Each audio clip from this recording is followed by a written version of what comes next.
Salam sejahtera saya ucapkan kepada Prof dan rakan-rakan sekalian. Saya ingin mengucapkan Selamat Hari Raya Aidilfitri kepada semua. Maaf zahir dan batin. Nama saya Tang Yi dan hari ini saya akan membentangkan kertas konsep saya yang bertajuk Universiti Swasta Mencari Jalan Alternatif untuk menguruskan perubahan dalam kurikulum pendidikan guru. Mari kita lihat abstrak. Tujuan kertas konsep ini adalah membincangkan tentang bagaimana universiti swasta menguruskan perubahan pendidikan guru. Dapatan kajian lepas menunjukkan bahawa kedua jabatan mempunyai penilaian yang lebih tinggi berbanding dengan pensyaratan guru pelatih dalam proses pelaksanaan perubahan. Kertas konsep juga memberikan implikasi kepada KPM dalam menguruskan perubahan kurikulum dan menyediakan latihan yang sesuai kepada para guru untuk meningkatkan mutu pendidikan negara. Secara kesimpulannya, melalui proses pelaksanaan perubahan dalam kurikulum pendidikan guru dapat melahirkan para guru yang berkualiti dan memberikan sumbangan yang berkesan terhadap proses pemenjadian murid. Mari kita lihat pengenalan. Menurut Skybird and Mary 2010, walaupun pengurusan perubahan kurikulum merupakan masalah di semua peringkat pendidikan, tetapi yang lebih penting dan mencabar dalam pendidikan guru, terutamanya kerumitan dari segi skala, fokus dan pelanggan. Semua pihak berkepentingan memandangkan serius terhadap isu pendidikan di Malaysia. Berdasarkan anjakan transformasi keempat PPPM 2013 hingga 2015, kerajaan kita telah beraspirasi dan berusaha mentransformasi profesion keguruan menjadi profesion pilihan kepada para anak muda. Selain itu, peningkatan kualiti program pembangunan profesional berterusan CPD juga bermula pada tahun 2013 untuk meningkatkan tahap profesion keguruan. Guru sebagai ejen pemanggil memberi pengaruh secara terus terhadap murid. Jika guru tiada keupayaan untuk menerima perubahan dalam zaman globalisasi, maka tidak dapat memberi sumbangan yang berkesan terhadap proses pemenjadian murid. Peningkatan kualiti pendidikan negara harus bermula dari guru dan berakhir pada guru. Mari kita lihat teori dalam kertas konsep ini, yaitu teori kompleksiti. Teori kompleksiti merupakan teori untuk terus hidup, berubah, berkembang dan dapat menyesuaikan dalam persekitaran. Menurut McElroy 2000, McKenzie dan James 2004, bahawa teori ini memberi tumpuan kepada bagaimana bahagian pada tahap mikro dalam sistem kompleks mempengaruhi tingkah laku yang muncul dan hasil keseluruhan di peringkat makro. Yang ini bermaksud perubahan yang kecil berlaku dalam sebuah sistem yang kompleks akan membawa perubahan yang besar terhadap sistem. Menurut Ray 2000, 3D struktur dan corak tingkah laku dalam sebuah sistem yang kompleks adalah disebabkan oleh interaksi yang berlaku di antara bahagian sistem, yaitu interaksi antara individu dengan individu, interaksi antara individu dengan persekitaran. Interaksi adalah terlalu sukar dan tidak boleh diramal dengan bersamaan linear sebab melibatkan terlalu banyak pemboleh ubah. Mari kita lihat model dalam kertas konsep ini, yaitu model perkembangan kurikulum. Terdapat dua jenis model perkembangan kurikulum, yaitu model proses dan model produk. Mari kita lihat apa itu model proses. Model proses menekankan pengalaman pembelajaran murid, yaitu pembelajaran berpusatkan murid. Pelajar mempunyai hak untuk menentukan aktiviti pembelajaran mereka dan guru hanya melibatkan sedikit sahaja. Proses model ini bersifat terbuka. Dia berlaku interaksi yang aktif di antara guru, pelajar, pengetahuan dan alam sekeliling. Menurut Sheehan 1986, antara model yang mengamalkan dasar model proses ini adalah model reflektif dan counseling yang menekankan aspek pengalaman, pengetahuan dan perasaan yang saling berkaitan. Mari kita melihat raja model proses. Melalui raja ini, kita boleh mendapati mulai mempunyai pilihan yang lebih banyak dalam aktiviti pembelajaran mereka.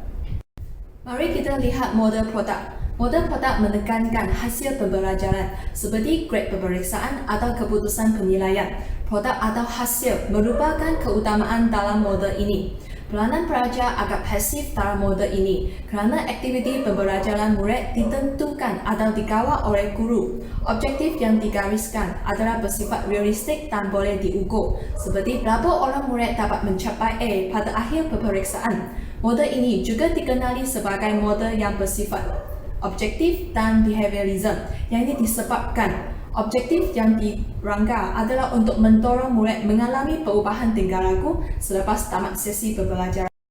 Mari kita lihat raja model produk. Melalui raja ini, kita boleh mendapati PNP lebih melibatkan kawalan guru berdasarkan objektif yang ingin dicapai. Merujuk kepada perubahan kurikulum dalam sistem sekolah Hong Kong, Morrison 2008 meramalkan bahawa akan kemunculan struktur kurikulum yang kompleks dan akan menjadi ciri banyak sekolah pada abad ke-21. Beliau juga mengesyorkan bahawa proses pengurusan baru dilakukan dengan menekankan fleksibiliti, kemunculan penyusunan semula, komunikasi malam balas, hubungan, kerjasama dan kawalan yang diedarkan. Proses pengurusan kurikulum bercabang ini jatuh di bawah strategi rasional empirikal dan normatif pendidikan semula.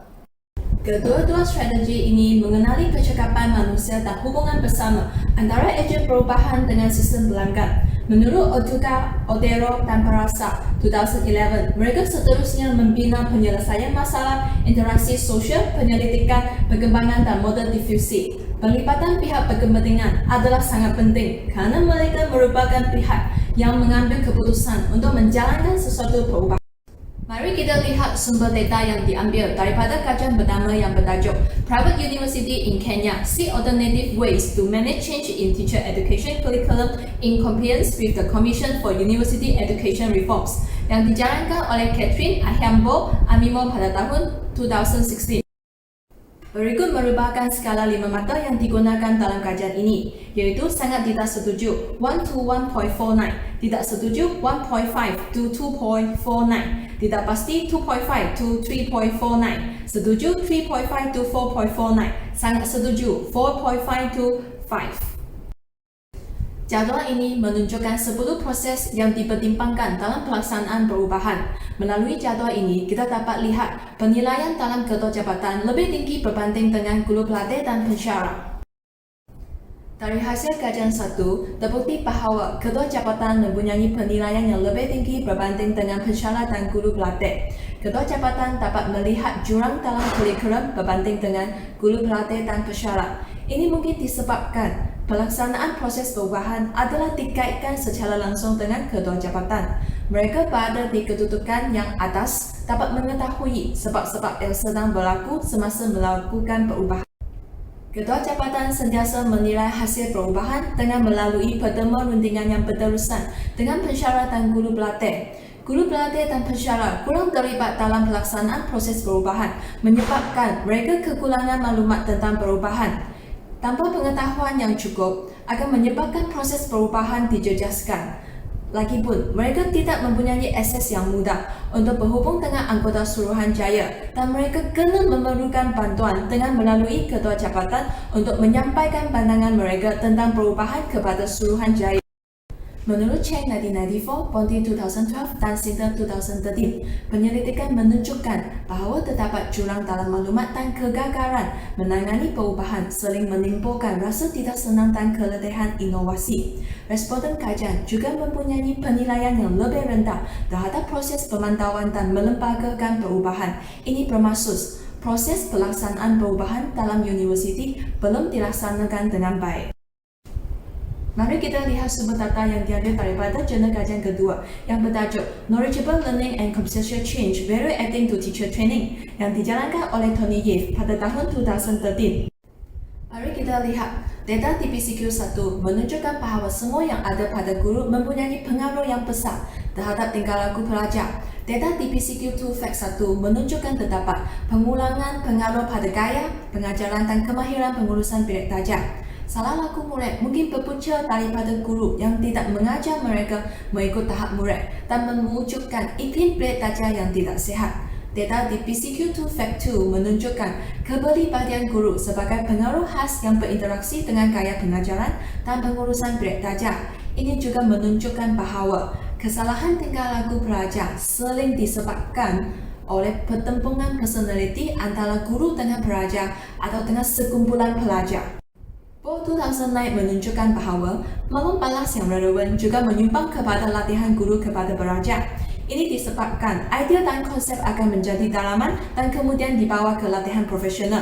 Pengurusan tingkah laku murid bermasalah dan pengurusan bilik darjah merupakan nilai tambahan dan perlu diutamakan dalam kurikulum pendidikan guru. Sebab kedua-dua masalah ini sering kita hadapi semasa menjalankan PMP di bilik darjah.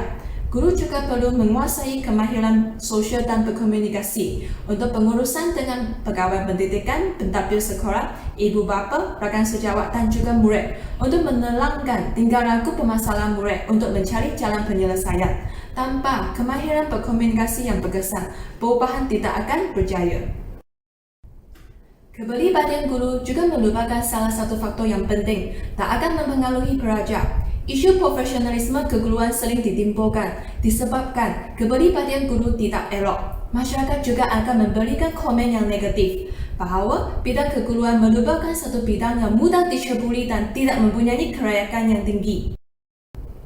Mari kita lihat isu-isu berkaitan dengan perubahan kurikulum pendidikan guru di Malaysia.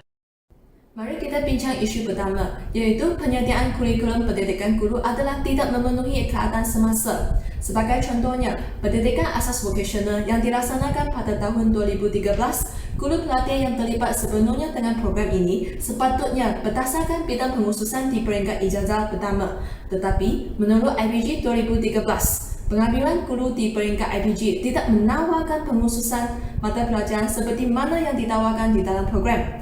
Lagipun, pengurusan mata pelajaran yang dipelajari oleh guru pelatih adalah tidak mencukupi atau menyeluruh. Mari kita lihat isu yang kedua, iaitu tempoh pengajaran yang singkat dan kurikulum yang padat. Jangka masa latihan yang terlalu singkat dan kurikulum keguruan yang sangat padat terhadap guru pelatih KPLI dan TPLI. Mereka menggunakan masa 1,5 tahun untuk dilatih supaya menjadi seorang guru yang profesional. Ini mungkin akan melahirkan para guru yang kurang berkeyakinan, kurang kemahiran mengajar, terutamanya dari aspek pedagogi, kurang menguasai bidang pengurusan dan kurang mahir dalam kemahiran sosial dan komunikasi. Isu ketiga adalah prestasi guru pelatih kurang memuaskan semasa menjalankan program praktikum. Program praktikum merupakan program yang paling penting dalam kurikulum pendidikan guru. Tahap kesetiaan dan keyakinan diri mereka sangat rendah semasa menyampaikan pengetahuan kepada murid, menyebabkan mereka susah untuk mengaplikasikan teori pedagogi. Mereka juga tidak tahu untuk menyesuaikan diri dalam persekitaran bilik darjah yang sebenar. Lagipun, mereka juga kekurangan usaha untuk memperbaiki kualiti pengajaran. Isu keempat adalah amalan guru novis yang tidak memuaskan. Menurut Bill Chen dan Thomas 2006, perubahan dari program latihan keguruan kepada amalan pengajaran yang sebenar di sekolah mengecewakan guru yang baru menamatkan latihan keguruan. Mereka kurang berkeyakinan semasa mengawal disiplin murid dan bilik darjah. Mereka berasa fed up dan tidak dapat mengamalkan teori pedagogi dengan berkesan. Kajian lepas mendapati, guru novis kurang mahir bersosialisasi dan menggunakan pusat sumber. Mereka berasa segan untuk meminta bantuan dari pihak pentadbir dan rakan sejawat yang lebih senior. Mari kita lihat implikasi perubahan terhadap sistem pendidikan guru. Bagi pihak pembuat dasar, iaitu KPM dan TPG, mereka dapat menyediakan latihan atau kursus yang bersesuaian kepada guru pelatih, terutamanya latihan atau kursus yang memenuhi keadaan semasa, supaya mereka tidak akan berasa kelam kabut semasa berkhidmat di sekolah. Lagipun, mereka dapat merancang latihan pembangunan profesionalisme keguruan dan menilai pelaksanaan dasar latihan guru untuk memastikan para guru sentiasa up to date dan membuat persediaan untuk menerima perubahan pendidikan. Bagi pihak IPGM, mereka perlu melaksanakan perubahan kurikulum secara terancang dan menyampaikan mesej secara berkesan kepada pensyarah dan guru pelatih. Mereka boleh menggunakan cara berkomunikasi secara verbal atau non-verbal untuk memastikan mesej yang disampaikan secara menyeluruh. Lagipun, mereka perlu memantau latihan praktikum guru secara berperingkat untuk memastikan kualiti bakal guru terjamin.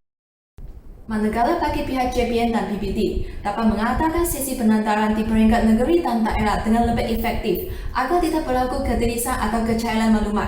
Menurut Aniza dan Zamri 2015, pelanan SISC Plus yang diwujudkan dalam PPPM 2013 hingga 2025 perlu proaktif untuk membantu memperluas penyebaran maklumat berkaitan dasar-dasar dan program-program kepada guru.